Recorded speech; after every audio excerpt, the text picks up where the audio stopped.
ذوالفقار علی بھٹو کے والد کی طبیعت ناساز ہوئی تو وہ امریکہ سے پاکستان واپس آ گئے۔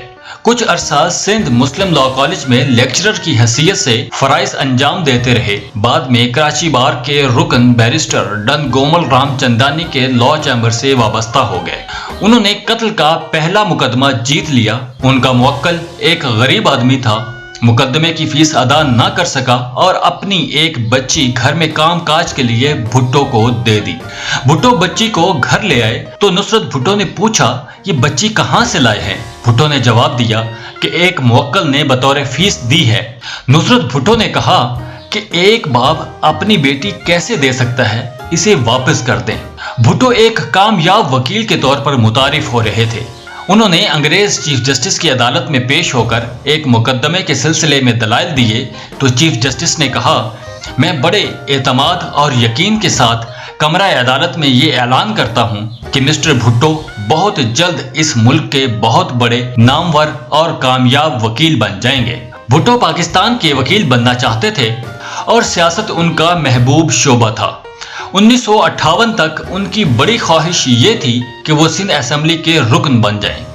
ان کے والد کی خواہش تھی کہ بھٹو کو فارن سروس میں اچھی ملازمت مل جائے۔ ان کے والد ذوالفقار علی بھٹو کو چیف منسٹر سندھ ایوب کھوڑو کے پاس لے گئے تاکہ ان کی سفارش سے بھٹو فارن سروس میں ملازمت حاصل کر لیں۔ کھوڑو نے شاہ نواز اور بھٹو کو کافی دیر انتظار کرایا۔ ملاقات کے دوران خود چائے پیتا رہا اور شاہ نواز کو چائے پینے کی دعوت نہ دی۔ بھٹو بے عزتی برداشت نہیں کر سکتے تھے۔ انہوں نے اس توہین آمیز سلوک کو ذہن میں رکھا اور جب موقع آیا تو کھوڑو خاندان سے اس بے عزتی کا بدلہ لے لیا۔ پاکستان کے صدر سکندر مرزا شاہ نواز کے دوست تھے اور شکار کے لیے لڑکانہ آتے رہتے تھے۔ بھٹو کی سکندر مرزا سے ملاقاتیں ہوتی رہیں۔ وہ بھٹو کی ذہانت سے متاثر ہوئے اور ان سے کشمیر پر پالیسی پیپر تیار کروائے۔ 1957 میں سکندر مرزا نے بھٹو کو اقوام متحدہ کی جنرل اسمبلی کے اجلاس میں شرکت کے لیے 12 رکنی وفد میں شامل کیا اور وہاں ان کی کارکردگی متاثر کن تھی۔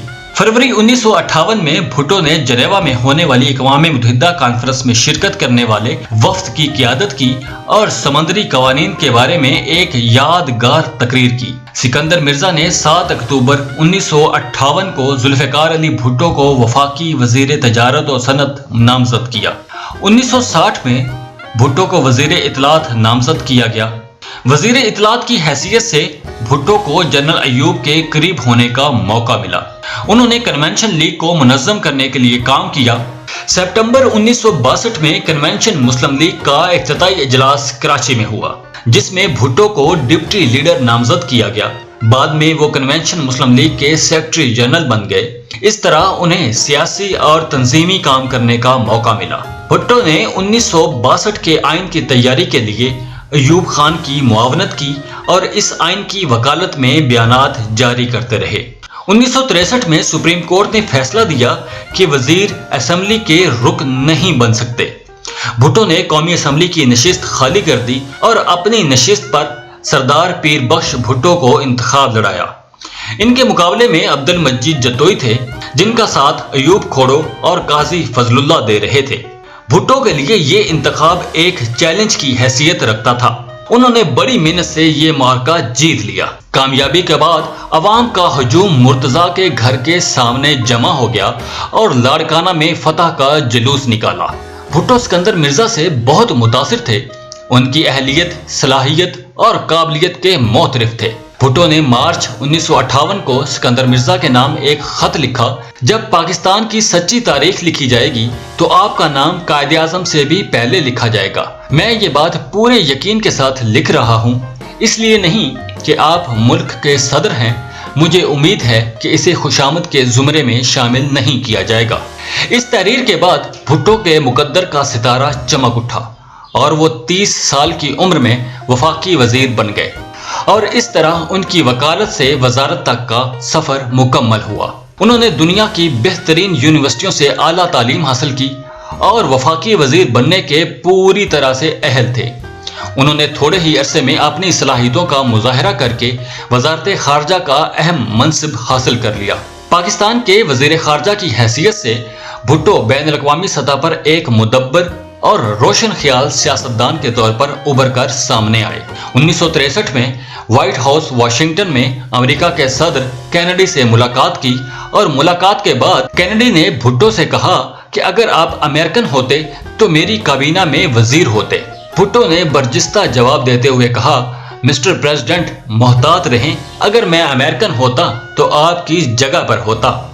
بھٹو میں بلا کی خود اعتمادی تھی، ان کو بین الاقوامی امور پر عبور حاصل تھا، وہ ہر لحاظ سے پاکستان کے کامیاب ترین وزیر خارجہ تھے، وہ پاک چین دوستی کے معمار تھے۔ انہوں نے اپنی خداداد صلاحیتوں کو استعمال کر کے پاک چین سرحدی تنازع حل کرایا۔ بھٹو بین الاقوامی پلیٹ فارم پر اپنا موقف کھل کر مؤثر دلائل کے ساتھ پیش کرتے۔ انہوں نے 22 سپٹمبر 1965 کو اقوام متحدہ کی سلامتی کونسل کے اجلاس سے خطاب کرتے ہوئے کہا، آج کی دنیا میں ہر مقام پر ہر خطے اور ہر ملک کے عوام اپنی حکومت سے کچھ توقعات رکھتے ہیں۔ ہماری خواہش ہے کہ ہم اپنی عوام کی توقعات پر پورا اتریں۔ ہم چاہتے ہیں کہ ہم اپنی تمام تر صلاحیتیں ان کی فلاح و بہبود کے لیے استعمال کریں۔ قدرت کا یہ قانون نہیں ہے کہ افریقہ اور ایشیا کے لوگ بھوک سے نڈھال، پسماندہ اور مفلوق الحال رہیں۔ کیا یہ پسماندگی اور بدحالی ہماری تقدیر بن چکی ہے؟ ہرگز نہیں۔ ہم پسماندگی اور افلاس کی دیواروں کو توڑ دینا چاہتے ہیں۔ ہم اپنے عوام کے لیے ایک بہتر مستقبل کے خواہاں ہیں۔ ہماری تمنا ہے کہ ہماری آئندہ نسلیں زیادہ خوشحالی، اطمینان اور عزت و وقار کی زندگی بسر کریں۔ ہم 1000 سال تک لڑیں گے، اپنے تحفظ کے لیے لڑیں گے، اپنی عزت کے لیے لڑیں گے اور اپنے پاکستان کے لیے لڑیں گے۔ سلامتی کونسل کے ایک اور اجلاس میں بھٹو نے بھارت کے خلاف سخت پرجوش تقریر کی تو بھارت کے وزیر خارجہ سردار سورن سنگھ اجلاس سے واک آؤٹ کر گئے۔ بھٹو نے کہا، بھارتی کتے گھروں کو بھاگ گئے ہیں، سری نگر سے نہیں بلکہ سلامتی کونسل سے بھاگ گئے ہیں۔ بھٹو کی ان پرجوش تقریروں نے پاکستان کے نوجوانوں اور طلبہ کو بہت متاثر کیا۔ وہ ایک قوم پرست وزیر خارجہ کے طور پر اپنی شناخت کرانے میں کامیاب ہو گئے تھے۔ وزیر خارجہ کی حیثیت سے بھٹو نے دنیا کے اہم اسلامی ممالک کے سربراہوں سے خوشگوار اور دوستانہ تعلقات قائم کیے۔ Burma, Sri Lanka, Romania, Yugoslavia, France, Italy سے دوستانہ تعلقات کے معمار بھی بھٹو ہی تھے۔ ان کے دور میں کئی ممالک میں پہلی بار پاکستان کے سفارت خانے قائم ہوئے۔ 1965 کی پاک بھارت جنگ میں ان ملکوں نے پاکستان کا کھل کر ساتھ دیا، جبکہ بھارت بین الاقوامی سطح پر تنہا رہ گیا تھا۔ اس مشکل وقت میں بھی چین نے بھی دوستی کا فرض پورا کیا۔ پاکستانی شہری آج تک چین کے ساتھ مکمل تعاون کے لیے ممنون و مشکور ہیں۔ امریکہ نے معاہدے کے باوجود پاکستان کا ساتھ دینے سے گریز کیا تھا۔ 1965 میں پوری پاکستانی قوم سیسا پلائی دیوار بن گئی تھی۔ افسوس کہ ہمارے حکمران 1965 کے عوامی جذبے کو پاکستان کے استحکام اور خوشحالی کے لیے استعمال نہیں کر سکے۔ پاک بھارت جنگ کے بعد جنرل ایوب کے بھٹو کے ساتھ تعلقات سرد مہری کا شکار ہو گئے۔ جنرل ایوب کا خیال تھا کہ بھٹو نے انہیں بھارت کے خلاف اکسا کر جنگی جنون پیدا کیا اور اس جنگ کے نتیجے میں جنرل ایوب کا اقتدار غیر مستحکم ہو گیا۔ امریکہ بھٹو کے خلاف تھا، چنانچہ CIA نے اس موقع سے فائدہ اٹھاتے ہوئے جنرل ایوب کے دل میں بھٹو کے خلاف شکوک و شبہات پیدا کر دیے۔ جب ایوب خان نے واشنگٹن کا دورہ کیا تو بھٹو وزیر خارجہ کی حیثیت سے ان کے ساتھ تھے۔ ایوب خان نے صدر جانسن سے کئی گھنٹے علیحدگی میں ملاقات کی۔ ملاقات کے دوران مسز جانسن بھی کچھ دیر کے لیے کمرہ میں موجود رہیں۔ اتفاق سے مسز جانسن کو علم ہو گیا کہ بھٹو کو وزارت سے علیحدہ کرنے کے لیے مشورہ ہو رہا ہے۔ جب مسز جانسن کمرے سے باہر آئیں تو پاکستان کے وفد کو دیکھ کر اس نے پوچھا کہ بھٹو کون ہے، میں اس سے ملنا چاہوں گی۔ بھٹو کھڑے ہوئے اور اپنا تعارف کروایا تو مسز جانسن نے کہا، مجھے آپ سے مل کر بڑی خوشی ہوئی، آپ کو خدا حافظ کہنا چاہتی تھی۔ بھٹو کو یقین ہو گیا کہ ان کو وزارت سے نکالنے کا فیصلہ ہو چکا ہے۔ بھٹو نے پاکستان واپسی پر جب ایوب خان سے کہا کہ کیا آپ نے مجھے فارغ کرنے کا فیصلہ کر لیا ہے، تو ایوب خان حیران رہ گئے کہ تنہائی میں ہونے والی گفتگو کا بھٹو کو علم کیسے ہوا۔ فروری 1966 میں ایوب خان لاڑکانہ آئے اور بھٹو کے گھر قیام کیا۔ بھٹو نے ایوب خان سے پوچھا کہ آپ مجھے فارغ کرنا چاہتے ہیں تو صاف صاف بات کریں۔ ایوب خان نے کہا ہرگز نہیں۔ بھٹو چونکہ پاکستان کے مقبول ترین وزیر خارجہ تھے، لہٰذا ایوب خان انہیں معاہدہ تاشکند کے بعد فارغ نہیں کرنا چاہتے تھے۔ آخر کار 16 جون 1966 کو ایوب خان نے بھٹو کو حکم دیا کہ وہ صحت کی خرابی کا بہانہ بنا کر رخصت پر چلے جائیں، اور اس طرح بھٹو کا وزیر خارجہ کی حیثیت سے اہم دور اپنے اختتام کو پہنچا۔